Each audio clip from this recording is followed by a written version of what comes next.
Set HS Sirolawala high school Bodeli ધોરણ 10 અને 12ના વિદ્યાર્થીઓ માટે શુભેચ્છા સમારોહ, સેવાનિવૃત્તિ કર્મચારીઓનું સન્માન।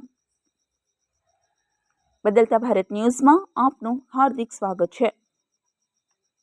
બોડેલીની નામાંકિત સેટ એચએસ સિરોલાવાલા હાઈસ્કૂલના બોર્ડના વિદ્યાર્થીઓના ઉજ્જવળ ભવિષ્ય માટે ભાવસભર વિદ્યાર્થી શુભેચ્છા સમારોહનું આયોજન કરવામાં આવ્યું હતું।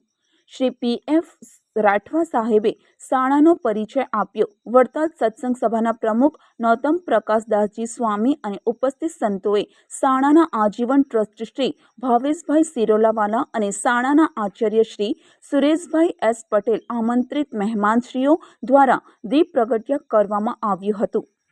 શાળાના પ્રમુખ શ્રી ભાવેશભાઈ સિરોલાવાલા સમગ્ર શાળાની સિદ્ધિઓ વિશે ચિતાર આપ્યો। ત્યારબાદ ઉપસ્થિત સંત શ્રીઓએ પુરસ્કાર પહેરાવીને આશીર્વાદ પ્રાપ્ત કર્યા હતા। શ્રી જયમીનભાઈ પટેલે વડતાલ સત્સંગ સભાના પ્રમુખ શ્રી નૌતમ પ્રકાશદાસજી સ્વામીનો પરિચય આપ્યો। નિવૃત્ત શિક્ષક શ્રી જયંતિભાઈ પટેલ સાહેબને પૂજ્ય સંત નૌતમ પ્રકાશદાસજી સ્વામીને હસ્તે ગ્રેજ્યુટી ચેક અર્પણ કરવામાં આવ્યો હતો। ત્યારબાદ સ્વામીએ ધોરણ 10 અને 12ના વિદ્યાર્થીઓને આશીર્વચન આપતા કહ્યું હતું કે જીવનમાં દરેક ક્ષણે પરીક્ષા હોય છે। કેટલી વાર પરીક્ષાનો ભાર હોય છે તો કેટલી વાર પરીક્ષા અનહદ આનંદ આપી જાય છે। જે વિષય ગમતો હોય તેને પામવો જોઈએ।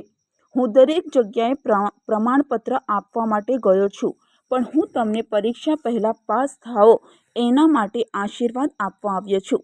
અંતે સુભાષિત અને આશીર્વચન સાથે વાણીને વિરામ આપ્યો હતો। ત્યારબાદ શાળાના આચાર્ય શ્રી સુરેશભાઈ એસ પટેલ સાહેબે ઉપસ્થિત તમામ સંતો અને આમંત્રિત મહેમાનશ્રીઓને હૃદયથી આભાર માન્યો હતો। તેઓ શ્રીએ જણાવ્યું હતું કે માતા સુવડાવે છે જ્યારે સંતો જગાડે છે અને સૌએ ફરીથી હૃદયથી આભાર માન્યો હતો। બોડેલીથી એમ એસ સૈયદ, બોડેલી, છોટાઉદેપુર।